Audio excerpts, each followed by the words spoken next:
오늘은 퀴즈로 한번 같이 말씀을 시작해 봤으면 좋겠는데요. 제가 이게 사전에서 그대로 제가 써온 거거든요. 이게 뭘 의미하는지. 문제가 나갑니다. 사물의 이치나 상황을 제대로 깨닫고 그것에 현명하게 대처할 방도를 생각해내는 정신의 능력. 이게 뭘까요? 예, 지혜. 동의하십니까, 이거 지혜? 이 정의에 대해서 사전의 정의니까 아무래도 일반 은총적인 차원에서 하나님이 우리가 이제 은총 가운데 특별 은총이 있고 이 자리에 오신 분들은 특별 은총을 받은 분들이라고 합니다. 특별 은총이 있고 또 일반 은총도 있잖아요. 일반 은총적 차원에서 정의한 거라고 볼 수 있겠죠. 우리는 일반 은총적 차원에서 세상의 여러 가지 지식들 우리는 인정할 부분 인정해야 됩니다. 그리고 잘 활용하는 게 필요해요. 성경도 부지런히 열심히 봐야 되지만 세상에 움직여가는 여러 부분들 예수를 안 믿는 사람이라 할지라도 뭔가 좀 괜찮은 소리를 하는 사람이다. 그런 사람 얘기는 하나님 말씀을 듣듯이 겸비하에 서서 듣는 게 그게 지혜예요. 왜냐하면 하나님의 지혜는 널리 뿌려져 있거든요. 어느 한 사람이 독점 못합니다. 교회라고 해서 그 진리를 독점하는 건 아니에요. 일반 은총적 차원에서 볼 때 한편에 일리가 있는데 아마 다 담아내지는 못한 것 같아요. 근데 하나 마음에 오는 부분이 제대로라는 말입니다. 제대로 깨닫고 그것에 현명하게 대처하는 방법. 제대로. 우리가 이제 세상에서 지혜로운 사람들 많이 있잖아요. 그죠? 뭔가 좀 이렇게 지혜로운 사람들 많이 있어요. 근데 그 지혜가 끝까지 살아남느냐? 지난번에 실편 1편으로 보면 어느 한 순간에는 득세할 수 있어요. 그런데 나중에 가면 저거 틀린 말이었네. 틀린 행동이었네. 지혜가 아니었네. 그럴 수도 있잖아요. 나중에 우리 주님이 다 판단할 때 쭉정이 같은 지식도 있단 말이에요. 지혜도 있단 말이에요. 그런 거 말고 제대로 된 지혜. 그러면 제대로 된 지혜에 대해서 나름대로 생각을 해보려면 우리가 세 가지 측면을 봐야 될 것 같아요. 하나는 하나님에 대해서, 하나는 사람에 대해서, 또 하나는 자연에 대해서. 적어도 세 가지 축에 대해서 인정이 받을 만할 때 그때 제대로 된 지혜가 나오지 않겠는가. 지혜는 창조와 함께 연결시켜 봐야 될 것 같아요. 창조, 하나님이 모든 만물을 만들었을 때는 목적이라는 게 있잖아요. 꽃은 꽃의 목적이 있습니다. 돌은 돌의 목적이 있어요. 하나님이 만들 때 그냥 만들지 않았어요. 그러면 지혜는 뭐냐? 하나님이 왜 만들었지? 그 속성을 정확하게 읽어내야 돼요. 읽어내고 거기에 맞게 자리매김을 시키는 것. 이게 지혜입니다. 그럼 인류 역사상 가장 지혜로운 분이 누굴까요? 하나님? 좀 더 구체적으로요? 예수님이죠. 왜냐하면 예수님도 우리처럼 인성을 입었단 말이에요. 우리와 똑같은 영혼도 예수님은 가졌어요. 때문에 예수님도 우리의 선상에 이제 이 범주 안에 넣는다면 가장 인류 역사상 지혜로운 분이 누구냐? 예수님이죠. 한번 세 가지 축으로 보겠습니다. 예수님은 하나님에 대해서, 하나님 아버지죠. 하나님 아버지에 대해서 부족했나요? 완벽했나요? 완벽했어요. 요한복음에 보면 내가 너를 통해서 영광을 얻었고 앞으로도 영광을 얻을 것이다. 한 번도 예수님은 하나님 아버지한테 야 네가 그렇게 한 거 좀 서운하다 야 그런 얘기 들은 적이 없죠. 그러니까 예수님은 아버지에 대해서 정확하게 한 거예요. 인정받았잖아요. 또 한 축을 본다면 사람을 봐야 됩니다. 사람을 정확하게 읽어내야 지혜로운 겁니다. 제대로 된 지혜예요. 예수님은 사람에 대해서 정확했습니까? 정확하지 않았습니까? 정확했어요. 예수님이 지상에서 이제 복음을 전파하지만 또 한편에 예수님의 큰 사역 가운데 하나가 복음을 제대로 드러내는 거예요. 당시 바리새인들, 사두개인들, 여러 종교 지도자들과 논쟁을 펼치잖아요. 예수님의 논쟁은 신학적 논쟁입니다.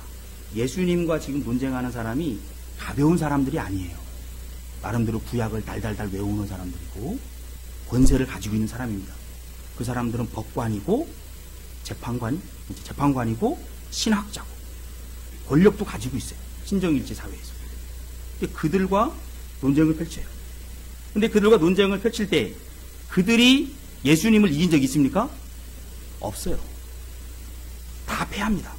그럴 수밖에 없는 게 예수님은 그들의 속을 들여다보고 이야기를 펼쳐가거든요. 예수님이 모르는 게 없어요. 알고서 대화를 펼쳐가니까 예수님이 밀릴 수가 없는 거죠. 능통했어요. 적당한 예가 될지는 모르겠는데 우리 YS 알죠? 김영삼 전 대통령. 그분이 했던 말 가운데 인사가 만사라는 말 많이 들어보셨습니까? 인사가 만사다. 만기 칠남이라는 말도 있죠. 요즘 뭐 문재인 대통령이 만기 칠남을 한다고 하는데 대통령이 모든 걸 다 관여할 수 없잖아요. 그러니까 그 분야에 정통한 사람, 지혜가 있어야 되죠. 정통한 사람을 각각 분야에 인사만 잘하면 모든 것이 잘 흘러간다. 경제를 잘하는 사람을 경제 관련 장관에 시키면 잘하겠죠, 그죠? 나름대로 그 지혜가 있다면 경제가 어떻게 하면 흘러간다라는 속성을 파악했을 거 아니에요. 국방에 대해서 잘하는 사람이 있다면 국방부 장관에 세우면 국방을 튼튼하게 할 것이고, 외교에 대해서 하나님이 은사를 준 사람이라면 그 사람 딱 세워놓으면 사강, 열강, 여러 나라들과 민감한 현안들을 잘 풀어갈 수 있을 거 아니죠. 그러니까 사람만 다 잘 세우면 된다. 한편 지혜로운 말이긴 한데, 그러니까 다른 사람이 그러죠. 그러면 다른 사람 머리를 빌릴 만한 머리는 있어야 되지 않느냐. 그 얘기는 이제 비판적인 얘기죠. 근데 하여튼 그는 실패한 부분도 있을 것 같기도 해요. 예수님 실패하지 않았어요. 12사도를 세우는 부분이라든가 논쟁을 펼쳐갈 때 펼쳐가는 부분인가, 사람을 너무 정확하게 알았고 거기에 맞게 배치를 탁탁 했어요. 그 역사가 인정하는 거예요. 세 번째, 자연을 능통했어요. 예수님이 썼던 설교의 방법이 뭡니까? 비유예요, 비유. 비유는 아무나 못 쓰는 겁니다. 비유는요, 자연의 만물의 속성을 정확하게 꿰뚫어 봤을 때 비유를 쓸 수 있어요. 인류 역사 가운데 플라톤은 천재입니다. 어떤 사람은 그 사람이 익명의 그리스도인이다. 예수님 오기 전에 그리스도인이다. 그렇게 헛소리를 할 만큼 굉장히 탁월한 사람. 그런 사람들은 비유를 쓰죠. 아무나 비유 쓰면 안 돼요.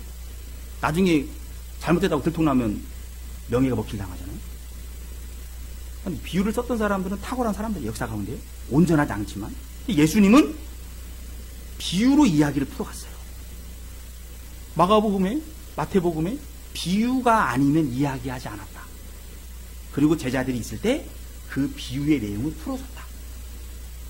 비유를 썼다라는 얘기는 우리 예수님은 만물에 대해서 정확하게 속성을 파악했다는 거예요. 지혜로워요. 그러니까 하나님에 대해서, 사람에 대해서, 자연에 대해서 완벽하게 꿰뚫어 봤다는 얘기죠.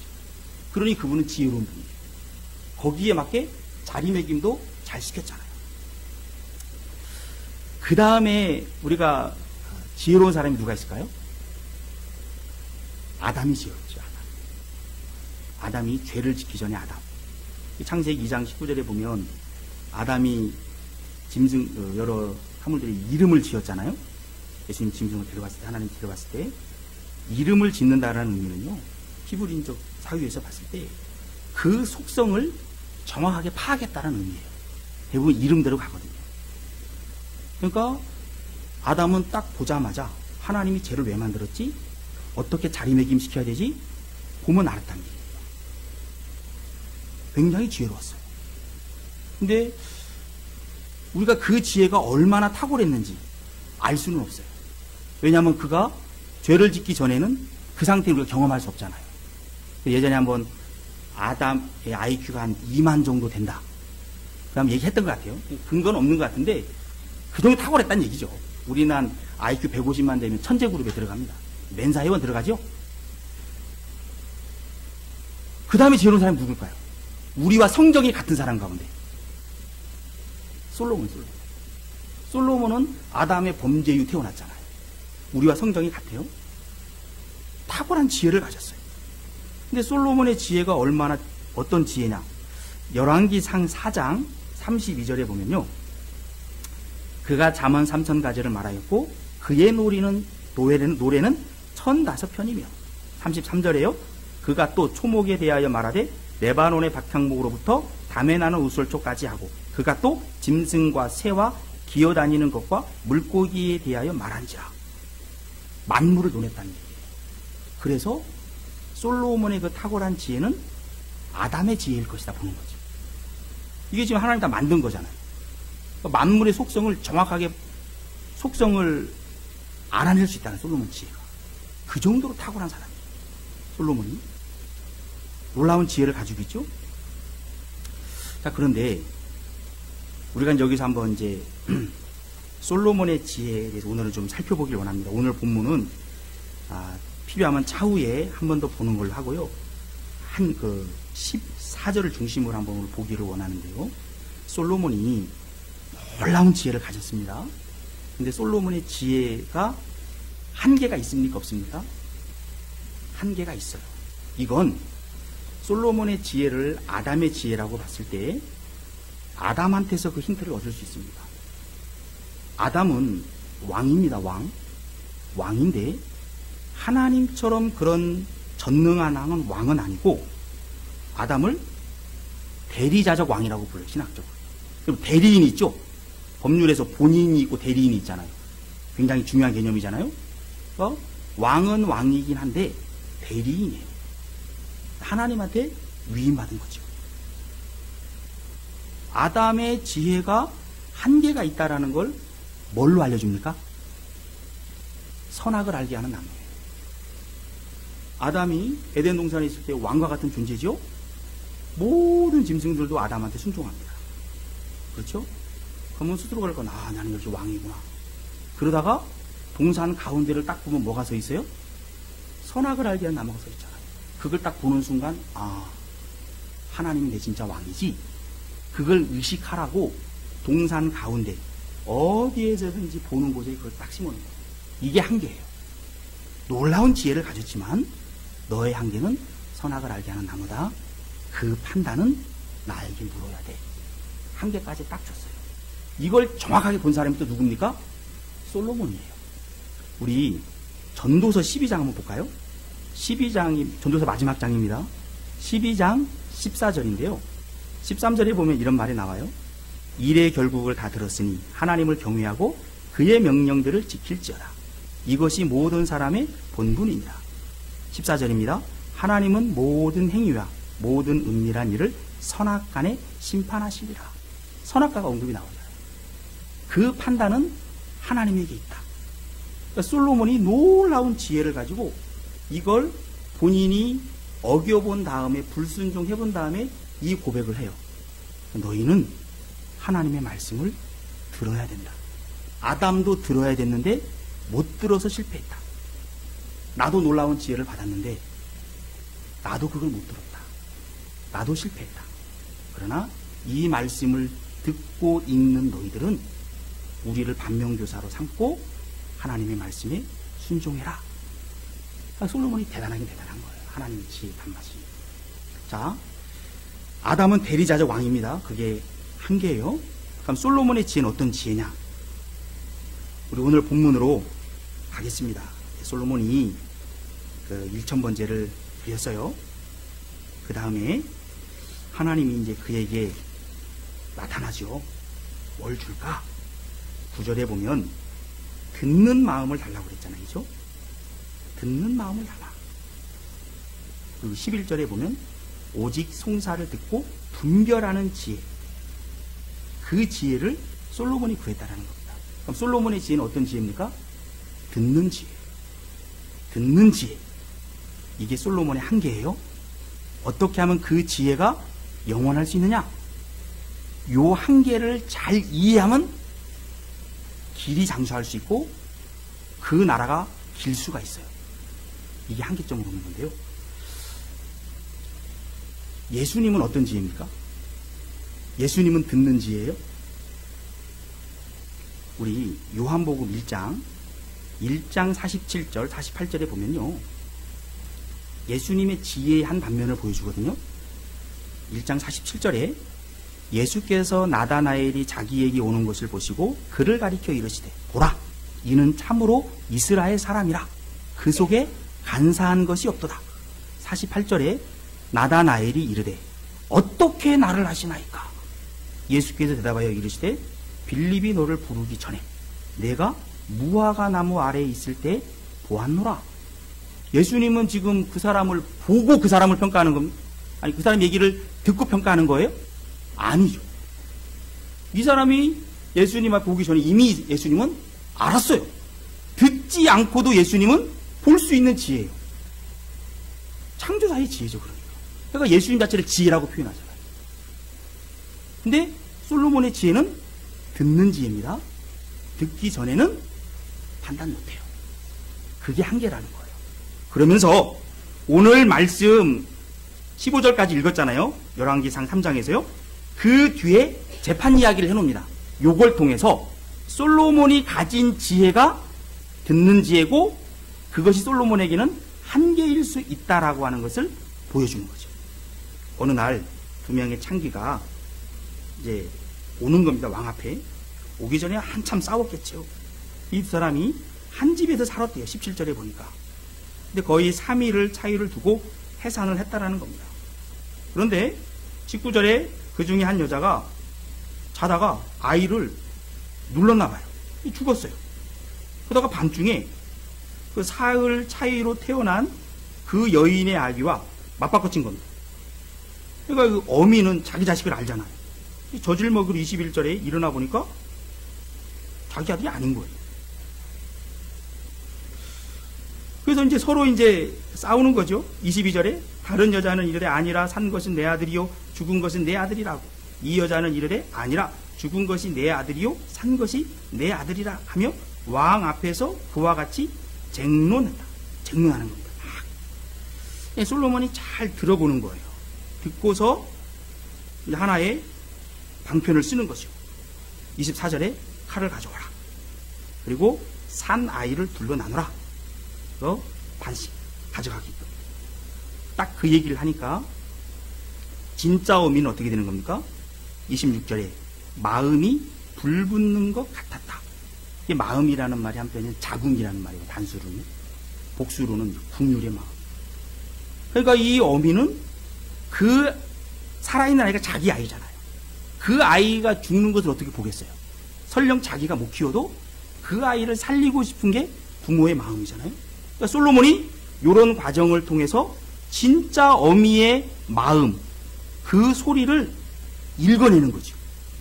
읽어내면서 정확하게 판단을 딱 하니까 28절에 온 이스라엘이 왕이 심리하여 판결함을 듣고 왕을 두려워하였으니 이는 하나님의 지혜가 그의 속에 있어 판결함을 보미로라. 이게 바로 솔로몬의 지혜의 특성이에요. 듣는 지혜. 그러니까 잘 듣고 그 내면의 소리를 읽어내는 거죠. 이 창조자의 한편의 지혜예요. 근데 한계가 들어야 된다라는 거예요. 이야기를 들어야 판단할 수 있죠. 재판할 수 있죠. 그러면 솔로몬은 또 뭐를 들어야 됩니까? 그의 지혜가 온전하려면 하나님의 말씀을 들어야 돼요. 이걸 솔로몬이 알았어야 되는 거죠. 아, 내 지혜는 듣는 지혜다. 들어야 판단할 수 있다.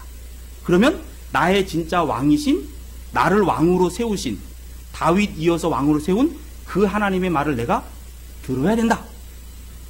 요걸 알았어야 되는 거죠. 잠시 후에 우리 이제 신명기, 오늘 신명기 말씀 17장의 말씀을 오늘 보기를 원하는데요. 솔로몬이 하여튼 하나님 앞에 큰 지혜를 받았어요.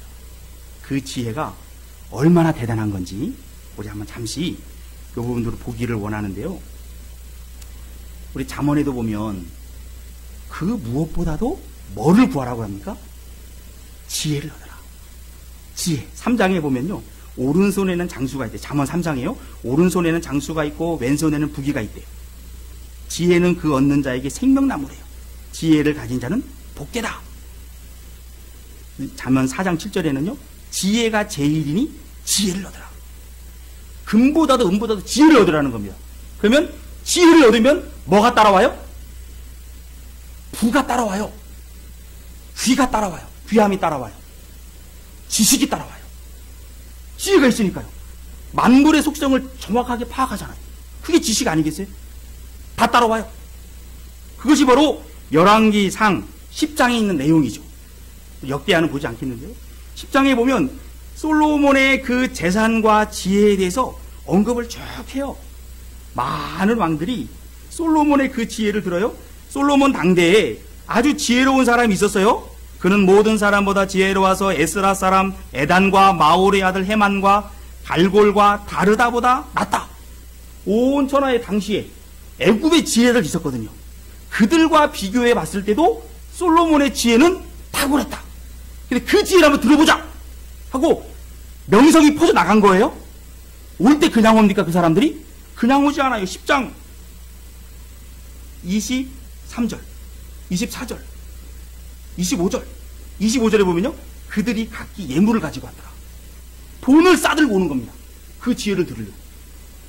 그리고 잠언 3천을 얘기했죠. 노래 천다들 얘기했죠. 모든 산물을 다 논했죠. 어마어마한 지식이에요. 수없이 책을 써낼 정도. 다 얻는 거예요. 지혜를 얻으니까 다 얻는 겁니다. 놀랍잖아요? 이 지혜. 그리고요. 10장 29절에 보면 중개무역을 합니다. 유통을 했겠죠. 유통. 이게 돈을 잘 버는 방법인지는 잘 버는 방법이었던 것 같아요. 생산 설비 없이도 어디서 물건 떼와가지고 거기에다가 가격 붙여서 되팔아버리는 거죠. 놀라운 지혜를 가지고 중개무역도 펼쳐요. 엄청납니다. 지혜가 엄청난 거예요. 우리 이 지혜를 사람들 가지고 싶어 하잖아요. 그죠? 그러니까 솔로몬. 예전에 TV 가운데 그 재판을 다루는 그 영화가 드라마, 아니 뭐죠? 그 프로가 있었잖아요. 솔로몬의 선택인가요? 솔로몬의 지혜요? 선택이었죠. 그래서 막 나오잖아요. 솔로몬 하면 지혜의 대명사예요. 누구든지 그의 지혜를 받기를 원할 거예요. 그러니까 그 지혜가 있기를 소망합니다. 우리의 자녀들도 그 지혜가 있기를 소망합니다. 소망해야죠. 그죠? 잠언에서 얻으라고 했으니까. 그리고 신약의 잠언이라고 이야기할 수 있는 야고보에서도 지혜를 추구하라고 나오잖아요. 지혜 있어야 돼요. 자, 그런데 이 지혜가 사실상 우리가 열왕기 상하는 역대 상하랑 중복되는 부분이 있죠. 근데 관점이 조금 달라요.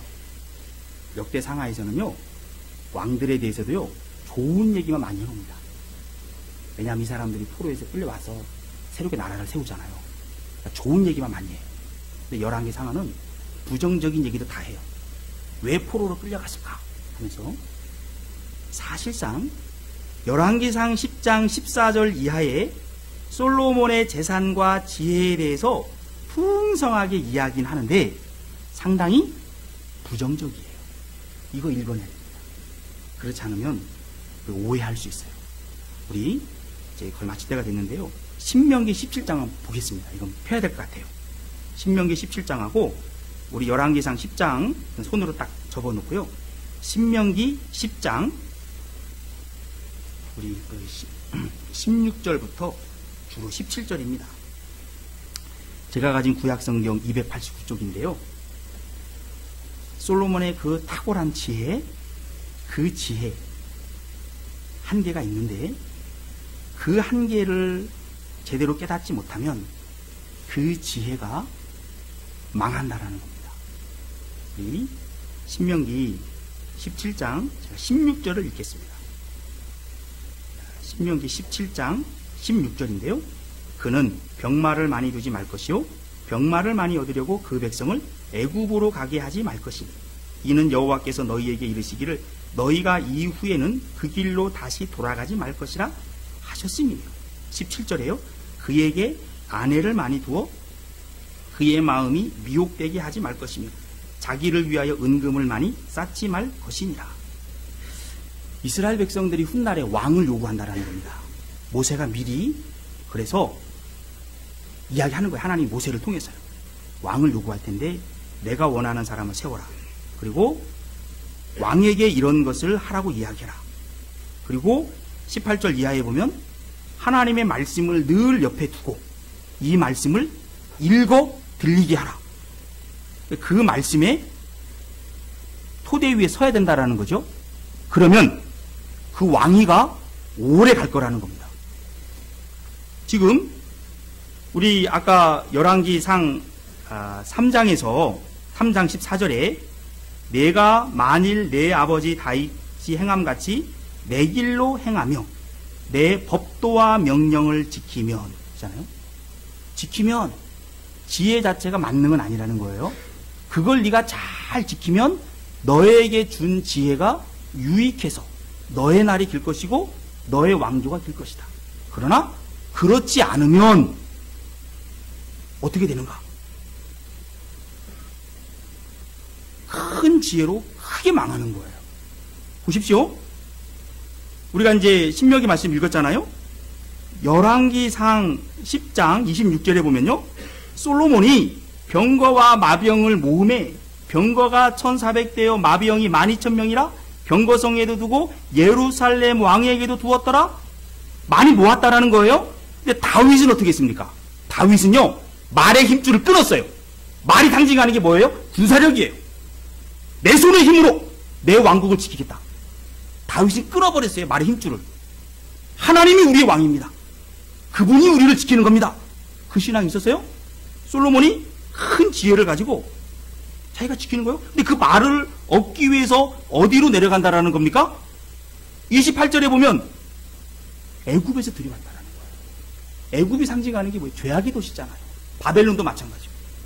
거기에 내려가서 얻어오게 하는 거예요. 말씀을 지금 정면으로 위배를 하기 시작하죠. 그리고 10장 열왕기상 10장 27절에 보면 왕이 예루살렘의 은을 돌같이 흔하게 했다고 나오잖아요. 근데 신명기에서는 뭐라고 했죠? 재산을 쌓지 말라. 은금을 많이 쌓지 말라. 이것도 정면으로 어기기 시작하는 겁니다. 더 심각한 게 있죠. 아내를 많이 두지 말라. 열왕기상 11장에 여러 아내들을 얻은 이야기를 지금 써내고 있어요. 솔로몬이 왜 이렇게 했을까요? 우리 역사 가운데 정략 결혼을 통해서 평화를 유지한 사람이 있습니다. 그게 누구죠? 우리나라 역사에서 태조 왕건이에요. 태조 왕건의 아내가 몇 명입니까? 29명이에요. 그래서요, 각 지역에 흩어져 있는 뭐 충주 지방의 유씨, 뭐 원주 지방의 누구, 그 호족들 있잖아요. 전국에 있는 호족들의 딸들을 아내로 맞이하는 겁니다.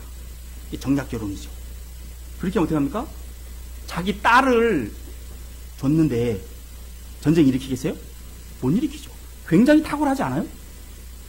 솔로몬이 지금 그 전략을 쓰는 거예요. 일반 사람들이 볼 때는 탁월하죠. 그런데 하나님 앞에서는 그렇게 하지 말라는 거예요. 말씀에 순종해야죠. 하나님이 또 다른 방법이 있는 거예요. 그분에게는요. 근데 그걸 버렸어요. 왜 여자를 많이 취하지 말라는 겁니까? 여자가 너의 마음을 돌린다라는 거예요.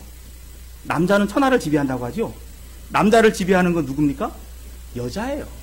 약합니다. 여자가 집에서 남자 스트레스 주면요, 밖에서는 큰 소리 쳐도요 깨갱하고 밖에 나가서 기도 못해요. 여자가 굉장히 대단한 겁니다. 하나님이 조력자로 만들었죠. 여자가 이거 약한 사람이 아니에요. 강하니까 돕는 거죠. 에젤이라는 말이 그런 말이에요. 그 여자들이 마음을 돌리잖아요. 그 중에 우리가 하나만 보기를 원하는데요. 열왕기상 11장 7절입니다. 7절.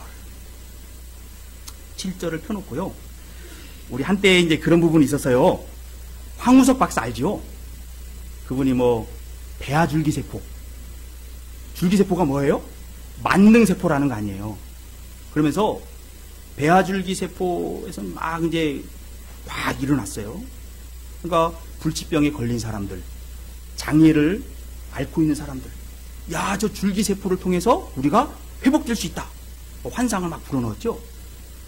근데 우리가 기독교적으로 성체 줄기세포라는 게 있습니다. 그건 우리가 용인할 수 있어요. 근데 배아줄기세포는 바람직하지 않다고 봐요. 윤리적으로. 배아줄기세포가 뭐냐면요, 난자와 정자가 만나잖아요. 난자와 정자가 만나면 사람입니까? 아닙니까? 우리 신학적으로는 난자와 정자가 딱 만나는 순간 하나님이 영혼을 주입한다고 그래요. 사람인 거예요. 사람이에요. 그런데 배아줄기세포를 이렇게 연구하는 사람들 가운데 윤리적인 문제를 덜고 싶어가지고 어떤 이야기를 하냐면요, 수정 후 14일설이라는 걸 이야기해요. 정자가 난자가 딱 만나서 14일 되기 전에는 사람이 아니라는 거예요.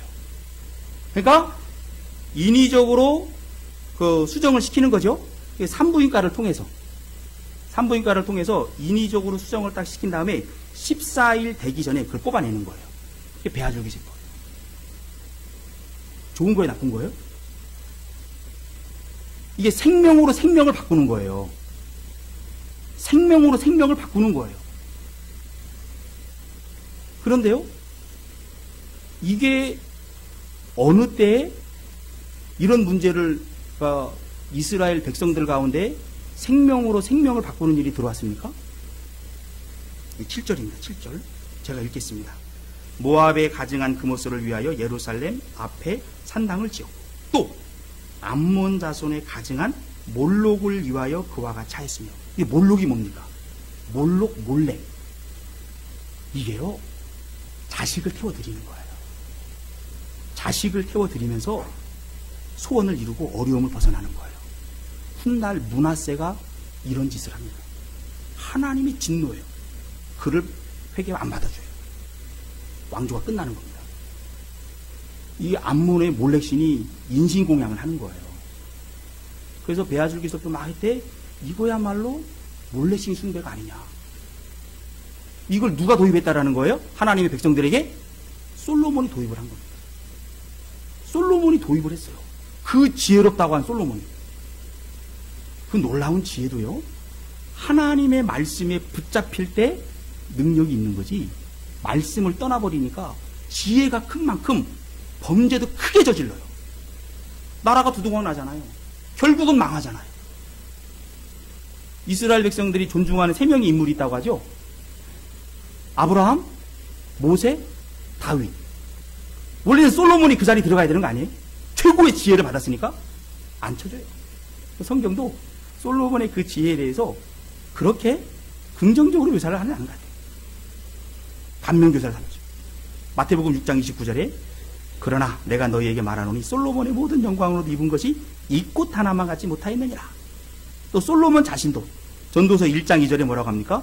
전도자가 이르되 헛되고 헛되며 헛되고 헛되니 모든 것이 헛되도다. 놀라운 지혜를 맛봤어요? 말씀의 불순종에서 떠나갔어요? 큰 아픔도 맛봤어요? 다 하나님 떠나니까 다 헛되더라. 그 고백을 하면서 그 놀라운 지혜를 맛보지 않은 세대에게 얘들아, 지혜 중요하지. 그런데 말씀을 떠나면 아무것도 아니야. 전도서 12장 13절 일의 결국을 다 들었으니 하나님을 경외하고 그의 명령을 지킬지어다. 선악을 판단하는 문제는 하나님의 것이야. 너희는 그의 말을 듣고 순종해라. 아담처럼 나처럼 실패하지 마라. 라는 부분을 이야기를 하는 거죠. 우리가 찬란한 지혜가 없어도 살아갈 수는 있어요. 말씀을 배우고 순종하라는 거죠. 왜 말씀이 중요합니까? 우리 지난번에 시편 1편 나눴잖아요. 모든 건 말씀으로 창조됐어요. 말씀이 만물을 붙잡고 있어요. 말씀이 판단합니다. 그 말씀이 판단했을 때 알곡이 아니면 쭉정이에요. 악인, 의인, 오만한 자, 말씀을 인정하지 않는 자잖아요. 모르는 자잖아요. 쭉정이처럼 다 날아가요. 그런 것들은 다 날아간다라는 겁니다. 그러니까 말씀을 부지런히 붙잡고 이 토대 위에 우리를 세워야 된다. 오늘 말씀 여기서 마치는데요, 우리가 올 한 해를 시작을 하면서 그 신약 통독으로 시작을 했잖아요. 이 의미가 있는 겁니다. 말씀 부지런히 읽고 부지런히 와서 배우고 부지런히 그 말씀을 묵상하고 내 안에 체득화해서 살아가는 것. 이게 지혜라는 겁니다. 찬란한 지혜가 없어도 하나님 말씀 배우고 순종하는 게 복이에요. 우리가 부흥과 성장을 소망하지요? 순종 없이는 안 되잖아요. 순종이 없이는 안 돼요. 그러니까 말씀을 배우고 거기에 순종함을 통해 하나님의 살아계심을 경험하는 우리의 신앙의 여정이 되기를, 우리 자손들 대대로 그 하나님의 말씀을 우선시하면서 그렇게 하나님 앞에 서나가는 그런 가문들이 다 되기를 간절히 소망합니다. 좋으신 하나님 아버지, 지혜보다 중요한 것 제목을 함께 말씀을 나누었습니다. 살아계신 하나님, 하나님의 말씀에 순종하는 것이 훨씬 낫다. 순종이 제사보다 낫다. 제사 중요하지요. 예배 드려야지요. 그러나 더 중요한 것이 하나님의 말씀에 순종하는 것이라 성경은 이야기했습니다. 우리에게 솔로몬을 능가하는 탁월한 지혜도 주십시오. 성경에서는 지혜를 구하라고 했잖아요. 지혜가 없으면 어떻게 우리가 가장으로서, 장로로서, 안수집사로서, 권사로서, 목사로서, 강도사로서 역할 감당할 수 있습니까? 못하잖아요. 지혜가 있어야 가능하잖아요. 그러니까 성경에서도 성령과 지혜가 충만한 사람을 세웠다고 이야기하잖아요. 우리에게 지혜를 주시되 하나님이 누군가를 정확하게 알고 사람을 정확하게 알고 자연을 정확하게 안 제대로 된 지혜로 우리를 충만케 해주시되, 더 중요한 것, 말씀의 순종은 더 중요하다. 그 놀라운 지혜, 말씀의 지배를 받는 지혜로 씀을 통해 나도 살고 남도 사는 하나님의 사람들 다 되도록 우리 모두에게 은총과 자비를 베풀어 주시기를 소망합니다. 주를 의지하며 예수 그리스도의 이름으로 기도합니다. 아멘.